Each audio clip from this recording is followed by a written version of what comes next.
Welcome back to Self-Proofing, AI, Money, and You. I am your guest host, Lala, in for your host, Alex, and this is the show where we cut through the noise and talk about what it actually takes to build a sustainable business in the creator economy, especially if you are using AI-powered or faceless content strategies. Today is episode 7, and we are going deep on something that sounds simple, but trips up almost every creator who tries to diversify their platform presence. The episode is called Platform Native Content Strategy for Faceless Creators. Here is the core tension we are going to unpack today. In episode 6, we made the case that relying on one platform is one of the highest risk things a creator can do.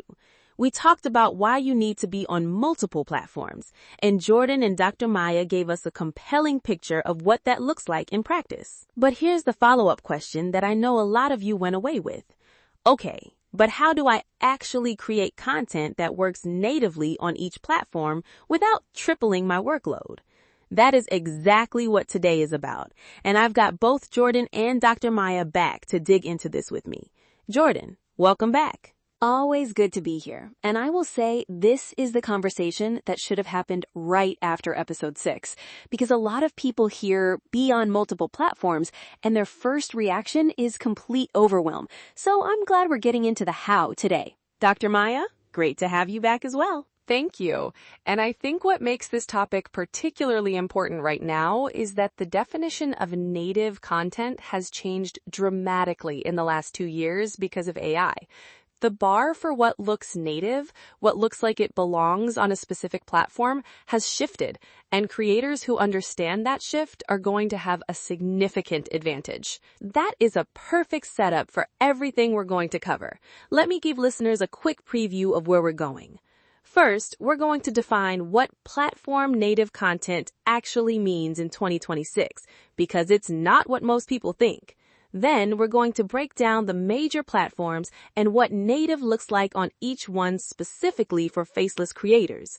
After that, Jordan is going to walk us through her actual repurposing system, how she goes from one piece of content to multiple native formats without multiplying her workload.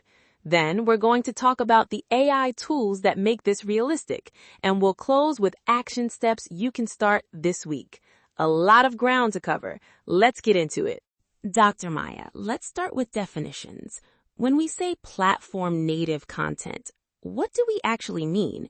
Because I think a lot of creators think they are doing platform native content when they are really just resizing a YouTube thumbnail and calling it done.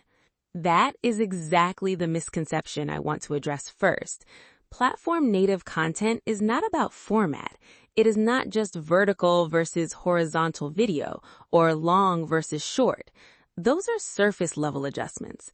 Platform native content is about matching the audience's expectation of how value is delivered on that specific platform. Every platform has a distinct content culture, a set of unwritten rules about pacing, tone, structure, and what signals quality to its users. YouTube audiences expect depth, structure, and a sense that they are going to learn something substantial. LinkedIn audiences expect professional relevance, a clear point of view, and usually some kind of business application. TikTok audiences expect immediate entertainment or utility with almost no preamble. Podcast audiences expect conversation, nuance, and a feeling of being let into an expert discussion. And the thing is, the same information packaged differently can feel completely native on all 4 of those platforms. Or it can feel completely out of place on all 4 if you just copy and paste without adapting. Can you give us a concrete example of that difference? Sure. Say I produce a YouTube video about why faceless creators need an email list. The YouTube version starts with a hook, builds context, walks through the argument with examples, and finishes with action steps. It is 12 minutes long and structured like a mini documentary. If I take that exact script and post it as a LinkedIn article, it feels off. LinkedIn readers are skimming. They want a clear takeaway in the first 2 lines, bullet points, and a strong closing opinion. Same information, completely different shape. Now, if I take the most provocative line from that video, something like, your YouTube subscribers are borrowed, your email list is owned, and I post that as a LinkedIn opener with a short supporting argument, suddenly it feels completely native. It fits the platform's culture. And this is where the distinction between content and content strategy becomes critical. Content is what you say. Content strategy is how you say it in a way that matches the context your audience is in when they encounter it. The best multi-platform creators are not producing more content. They are producing better adapted content. So the key is adaptation, not volume. And the adaptation has to go deeper than format. It has to match the culture of the platform. Exactly. And once you understand the culture of each platform, adaptation becomes almost systematic. You can build a process for it that does not require you to reinvent the wheel every time. That is the process I want us to build out today. But first, Dr. Maya, what do you think are the most common mistakes creators make when they try to go multi-platform? The biggest one is treating every platform like a smaller version of YouTube. They take their long-form video, clip a piece out, post it everywhere, and wonder why it does not get traction. The clip might be technically correct, the right length, the right format, but it doesn't feel native because it wasn't written for that platform's audience from the start. The second mistake I see is inconsistent posting. Creators launch on a new platform with energy, post for 2 weeks, get no immediate traction, and abandon it. Platform traction takes time, but if your content is not native, even time will not fix it. Let's go platform by platform. I want to be really specific here because I think that is where the value is. Not general principles, but actual practical guidance for each platform. Dr. Maya, let's start with YouTube, since that is where most faceless creators are anchored. What does truly native YouTube content look like for a faceless channel in 2026? YouTube in 2026 has 2 very distinct content modes that faceless creators need to understand: long-form search content and short-form discovery content. These are not the same audience in the same mindset, and they require completely different production approaches. Long-form search content is what most faceless channels are built on. Someone types a question into YouTube.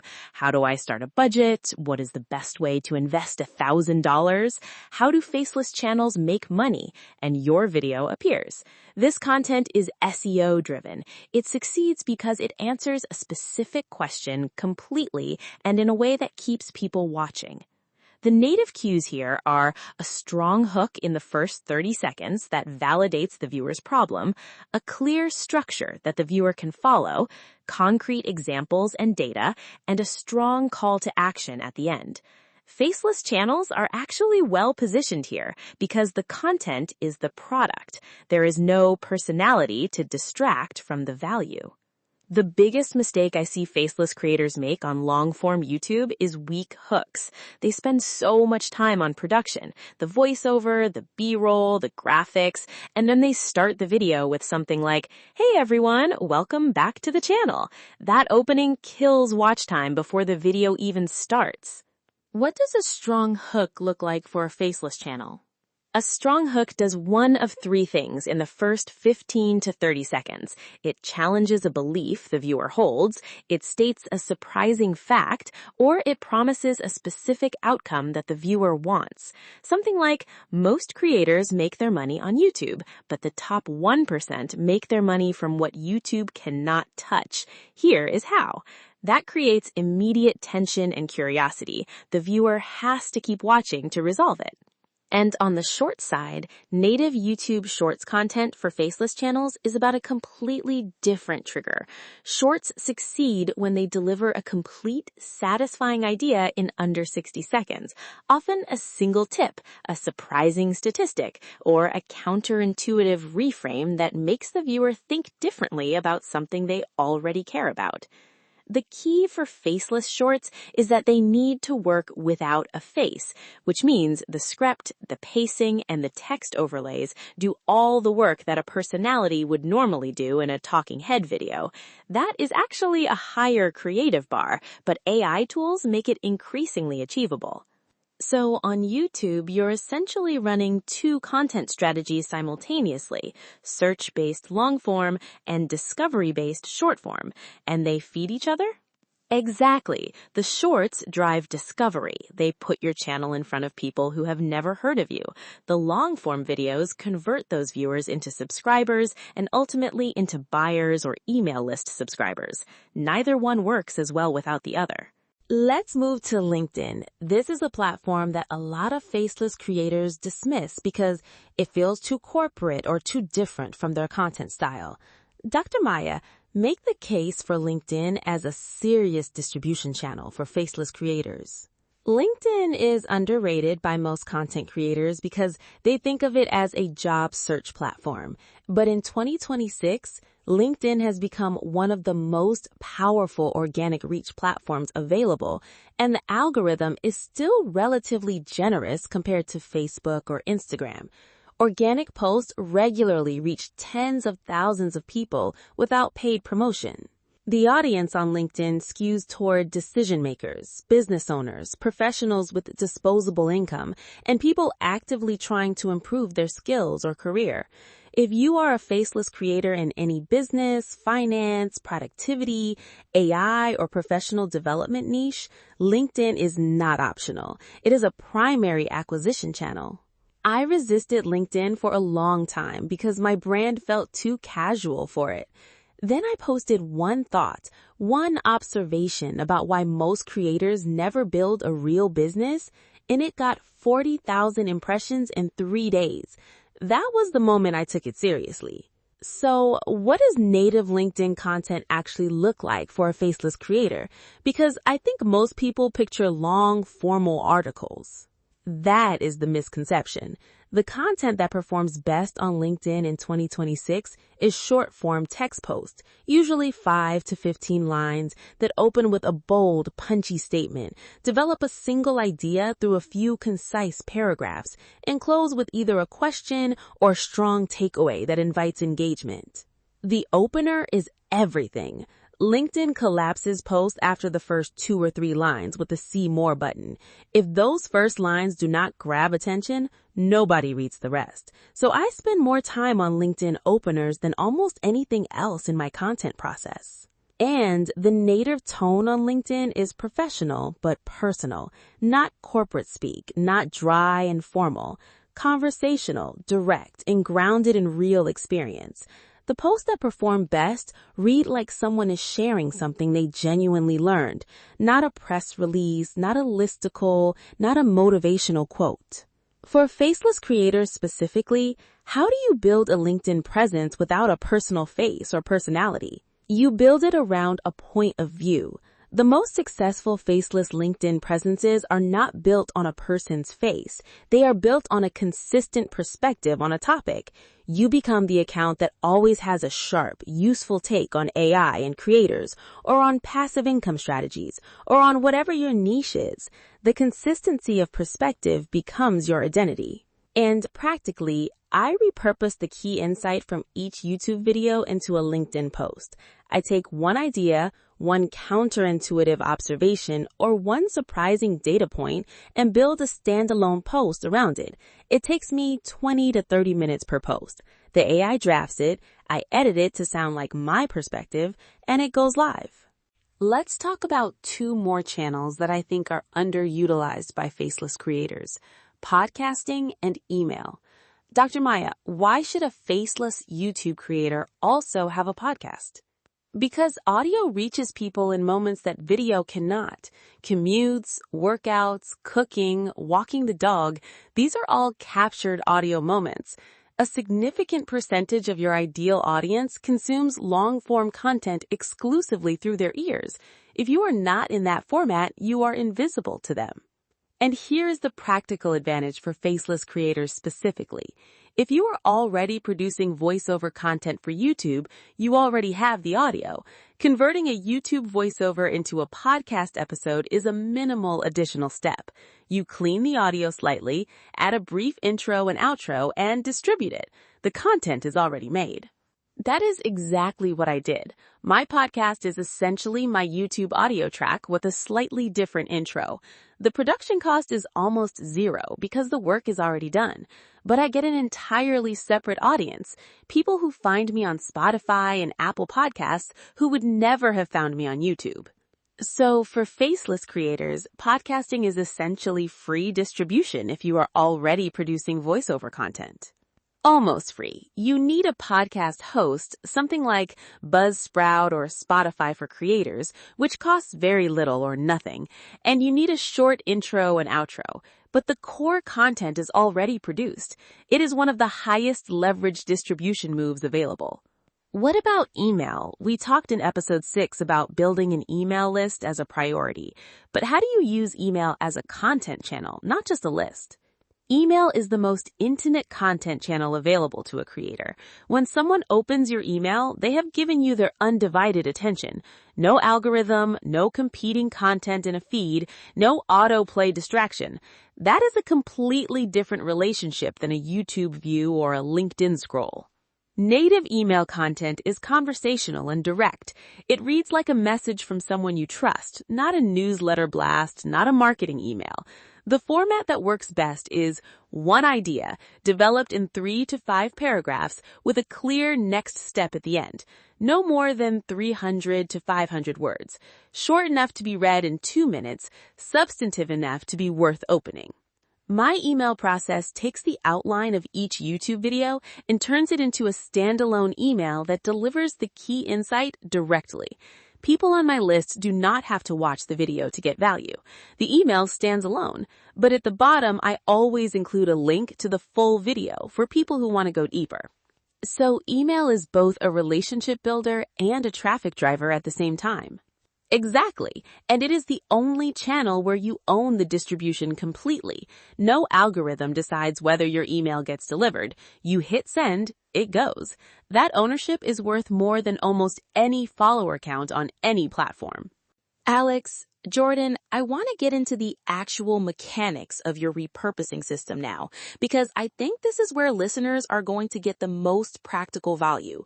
Walk us through exactly how one piece of YouTube content becomes native content on multiple platforms, step by step. Happy to. And I want to start by saying this system took me about 4 months to build and refine. I am going to walk you through the version that works now, but please do not compare your month 1 to my month 16. Start simple, then build. The system starts before I film anything. When I sit down to plan a YouTube video, I am not just planning a YouTube video. I am planning a content week. The YouTube video is the anchor, but I am already thinking about what else this piece of content can become. So the planning stage is multi-platform from the beginning, not an afterthought. Exactly, and that changes how I write the script. I write the YouTube script with specific moments in mind. A hook line that can stand alone as a LinkedIn opener. A key statistic that can become a short-form clip. A section that can be extracted as a complete email idea. I am essentially designing for repurposing from the start. Then, once the YouTube video is produced and uploaded, the repurposing workflow kicks in. I use an AI tool to generate the transcript of the video. That transcript becomes the raw material for everything else. This is the critical shift that most creators miss. Most people think repurposing means taking finished video content and clipping it. What Jordan is describing is treating the transcript as the primary content asset, not just a side product of the video. The transcript is where the repurposing starts, not the video file. Right, so from the transcript, I run 3 AI passes. The first pass extracts the 3 to 5 most quotable moments, the lines that are punchy, surprising, or counterintuitive. Those become LinkedIn post openers. The second pass generates a summary of the video's key argument, structured as a newsletter-style email. The AI produces a rough draft in about 60 seconds. I spend 20 minutes editing it to sound like me.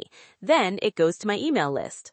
The third pass identifies the single best 60-second idea in the video, the moment where the core insight is most clearly expressed, and turns it into a short-form script. That script becomes the voiceover for a YouTube short or a TikTok clip. So 3 AI passes, 3 additional content outputs, all from the same transcript? And the whole process, including my editing time, takes about 90 minutes. 1 YouTube video becomes 1 LinkedIn post, 1 email newsletter, and 1 short-form clip every single week, without tripling my workload. That 90 minutes of repurposing time is the highest leverage 90 minutes in Jordan's content week. She is extending the reach of work she has already done, not creating from scratch 5 separate times. Let's get into the specific tools. Jordan, what is actually in your AI repurposing stack right now? My stack is deliberately lean. I do not use 15 tools. I use 4, and each one has a specific job. First is Opus Clip for short-form video extraction. I upload the YouTube video, it analyzes the content, identifies the highest engagement moments, and auto-generates clips with captions. I review the clips, pick the best 1 or 2, make minor edits, and schedule them for YouTube Shorts and LinkedIn. Second is a transcription tool. I use Descript, which gives me a clean, editable transcript in minutes.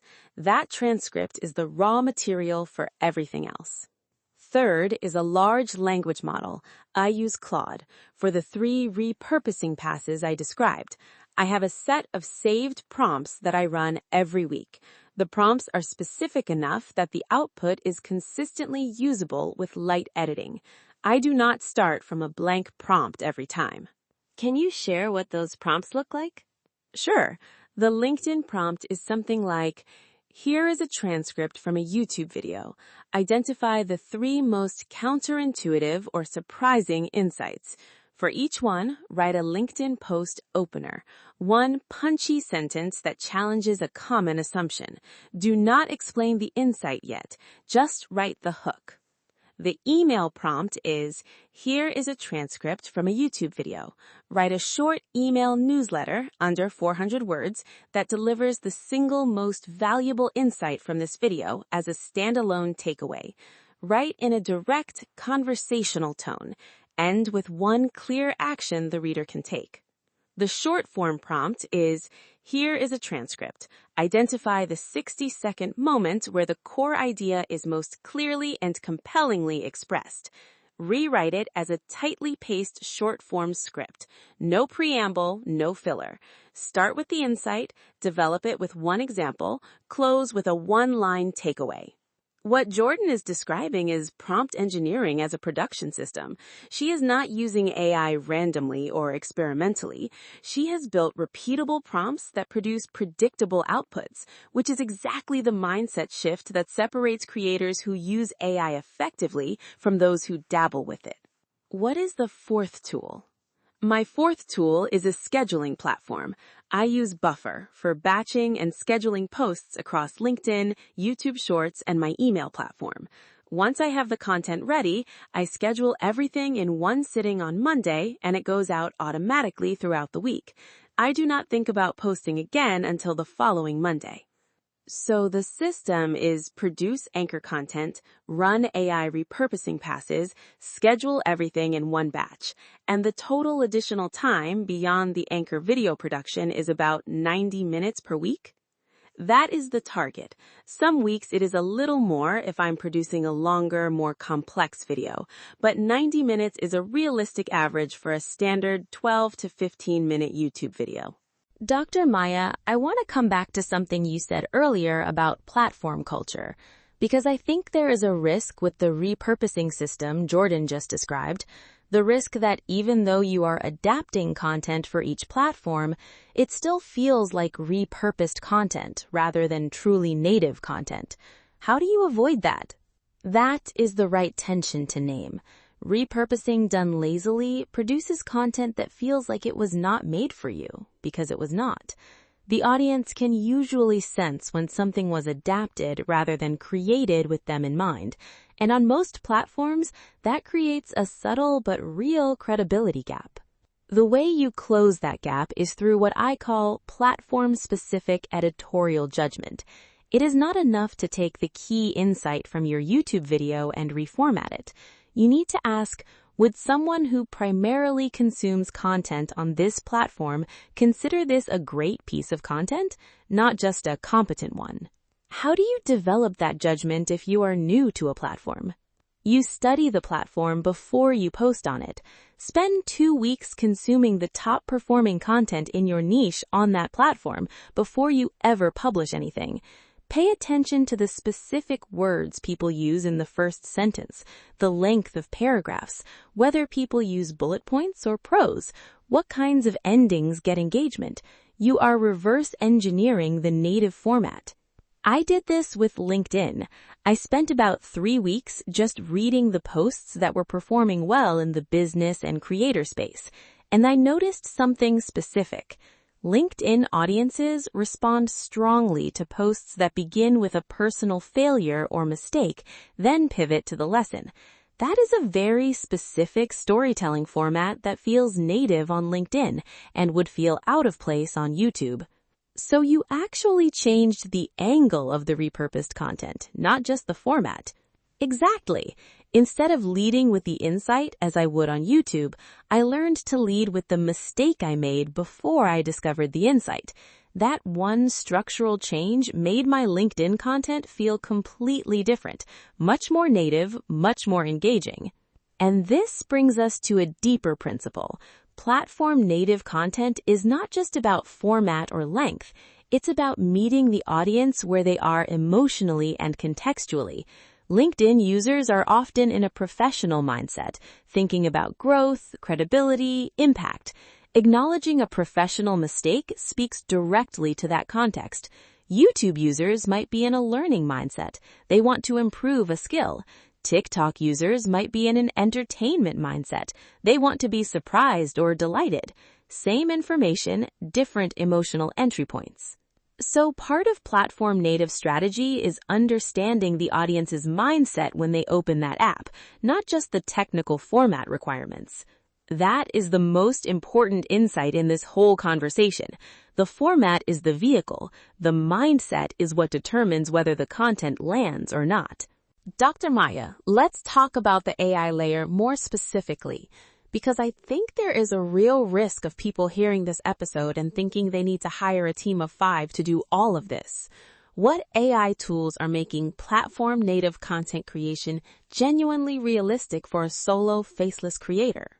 The landscape of tools has matured significantly. A year ago, most AI repurposing tools were producing output that needed heavy editing. Today, the best tools produce output that needs light editing, maybe 15 to 20% rewriting, and the core content is usable as a starting point. Let me break this down by task. For transcript generation and editing, Descript remains the standard. It produces clean transcripts quickly, and its editing interface makes it easy to restructure content without touching the timeline. For short-form video extraction specifically, Opus Clip and Munch are the leaders. Both use AI to identify the most engaging moments in a long video. They look at factors like energy, pacing, topic novelty, and audience interest signals. The clips they generate are typically strong first drafts. You might reorder a clip or adjust the caption, but you rarely need to start from scratch. I want to add something about captions specifically, because this is where I see faceless creators leaving a lot of performance on the table. On LinkedIn, Instagram, and TikTok, a significant percentage of viewers watch with the sound off. Auto captions are a baseline, but styled captions, captions that are positioned strategically, use keyword emphasis, and are timed to the speech rather than just stamped on, perform meaningfully better. And AI tools can handle that now? Most of the short-form tools generate styled captions automatically. Opus Clip has a caption styling feature that is quite good. For more control, CapCut's AI caption tools let you customize font, color, and emphasis in minutes. For written content, LinkedIn posts, email newsletters, blog summaries, large language models are the core tool. And I want to be specific about how to use them effectively because there is a right way and a wrong way. The wrong way is to ask the AI to write your content from scratch based on a topic. The output will be generic and will sound like AI. The right way is to give the AI your transcript or your notes and ask it to extract, restructure, and reformat your existing thinking. The AI is working with your ideas, your language, your examples. It is just reshaping them for a different format. So the AI is a formatting and adaptation engine, not a content invention engine. Exactly. And when you use it that way, the output sounds like you because it is your content, just adapted.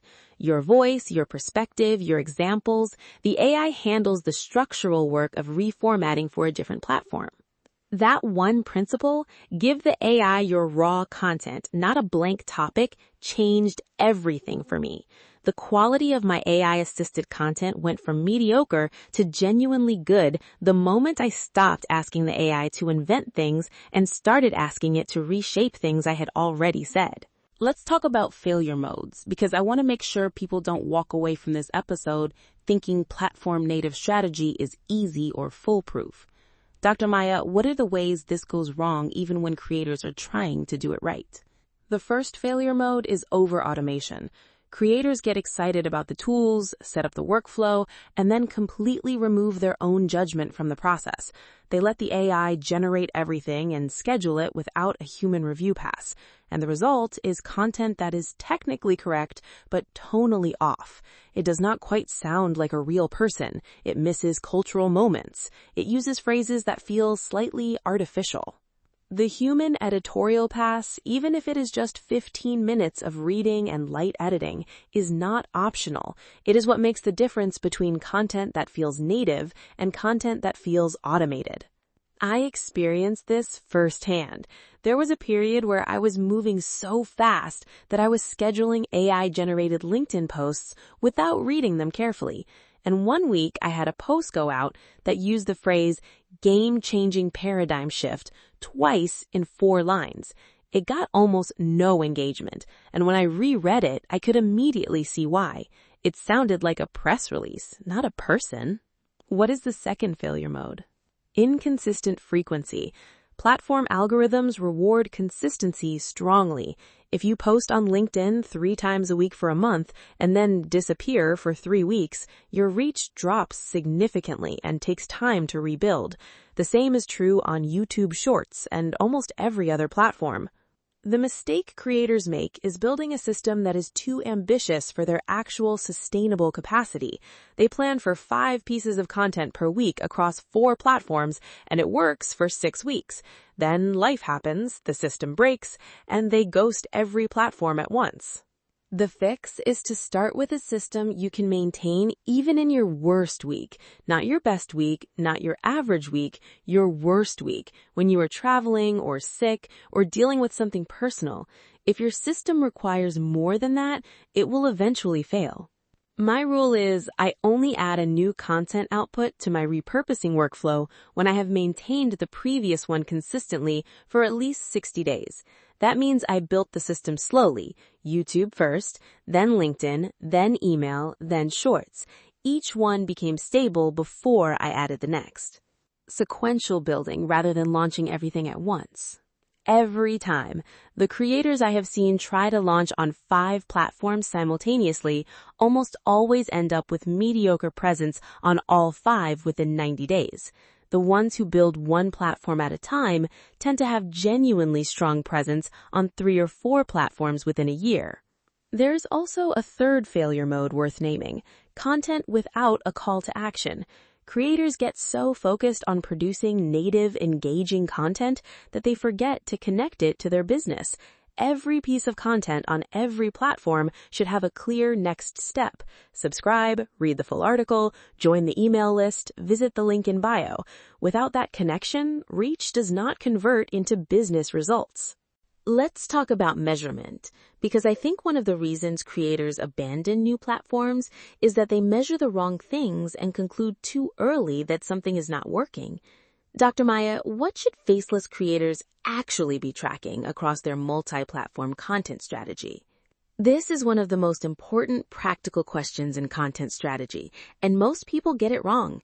They track vanity metrics, views, likes, follower counts, and make decisions based on those numbers. But vanity metrics do not tell you whether a platform is contributing to your business. They just tell you whether content is getting eyeballs. The metrics that actually matter are downstream engagement metrics. For YouTube long-form, average watch time percentage and click-through rate from thumbnails are the primary signals. Watch time tells you whether people found value. CTR tells you whether your titles and thumbnails are attracting the right audience. For LinkedIn, the meaningful metric is not impressions. It is profile visits and connection requests generated by a post. Those indicate that someone read your content and wanted to know more about you. That is a business-relevant signal. For email, I track two things obsessively: open rate and click rate. Open rate tells me whether my subject lines are working. Click rate tells me whether the content itself delivered enough value that people wanted to go deeper. Anything above 30% open rate and 3% click rate is performing well in my niche. And how long should a creator give a new platform before making a judgment call on whether it is worth continuing? 90 days minimum, and those 90 days need to be consistent, at least 2 to 3 posts per week on that platform. Anything less than 90 days of consistent posting does not give you enough data to make a fair judgment. And the judgment at the end of 90 days should not be binary, keep or quit. It should be, is this platform showing early signals of the right audience? Are the people engaging with my content the kind of people who would become email subscribers, buyers, or community members? If yes, stay and optimize. If no, either pivot the content angle or consider whether a different platform would better reach your target audience. I have dropped platforms after 90 days. I tried Instagram Reels for 3 months, and the audience it brought in consistently did not convert into email subscribers or buyers in my niche. The engagement looked good on paper, lots of views, some comments, but it was the wrong audience. I redirected that time to LinkedIn and saw significantly better results within 30 days. So high engagement is not necessarily the goal. Engagement from the right audience is. Exactly. 1,000 views from people who will never buy anything is worth less than 100 views from people who are actively looking for what you offer. Platform selection is ultimately about audience alignment, not audience size.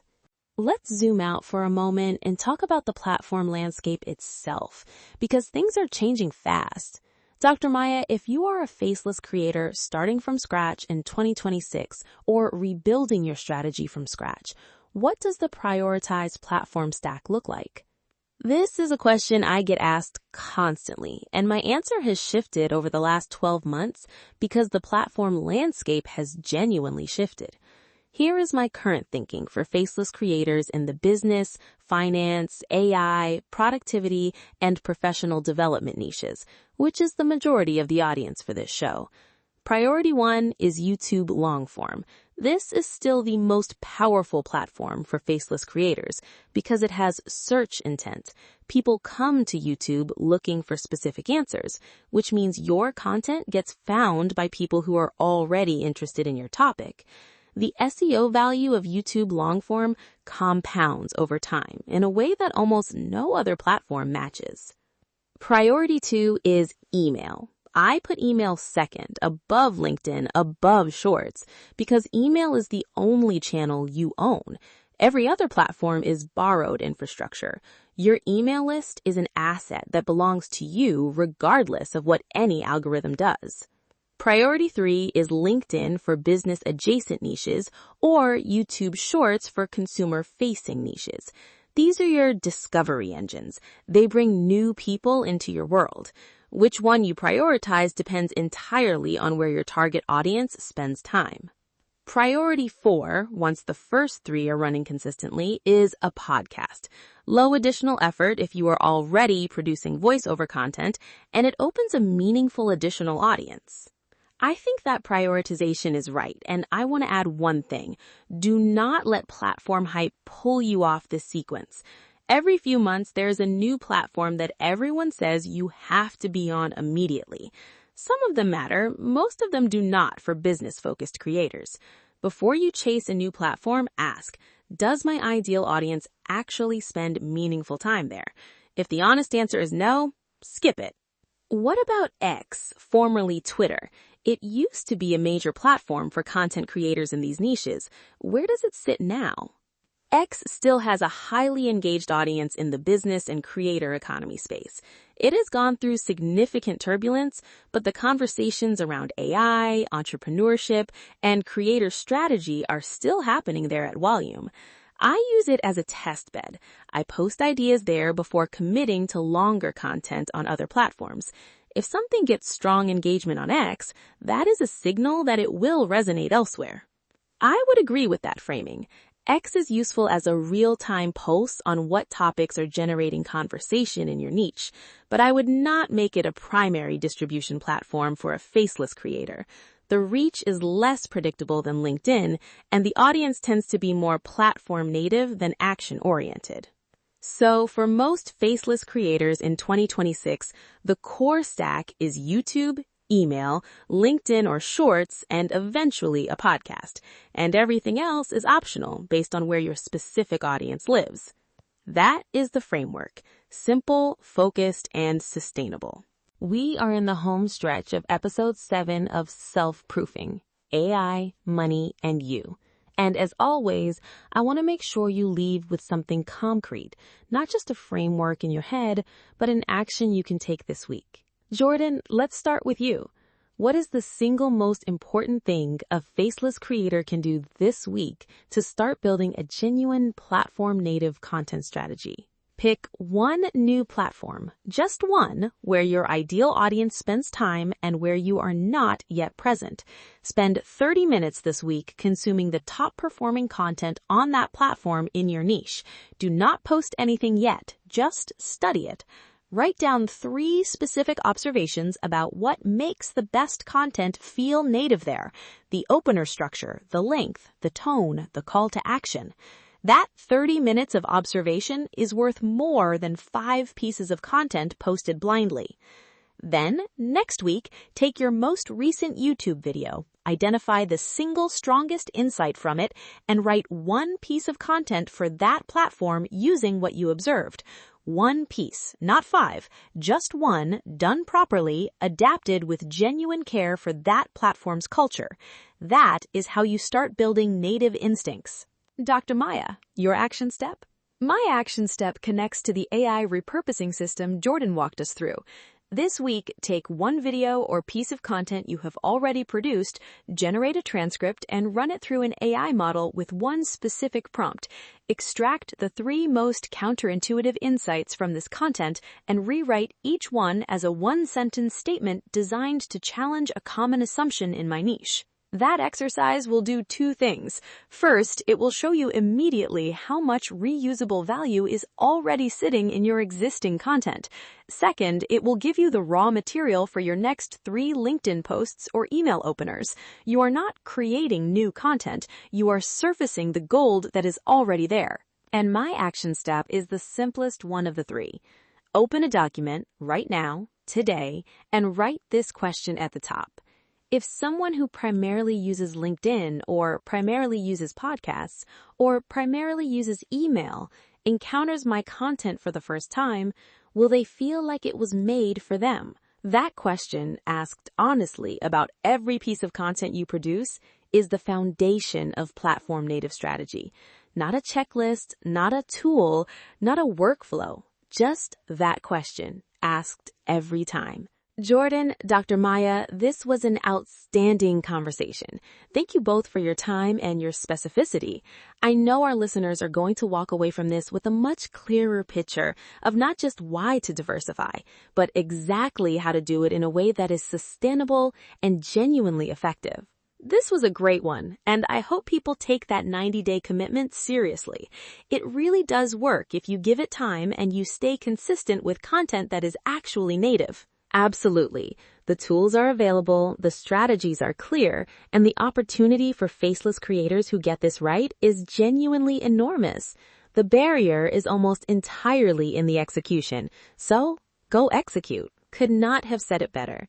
If this episode helped you, please subscribe, share it with a creator who needs to hear it, and leave us a review. It makes a real difference in helping new listeners find the show. Next week on Self-Proofing, AI, Money, and You, we're going to tackle something that every creator eventually faces, the monetization plateau.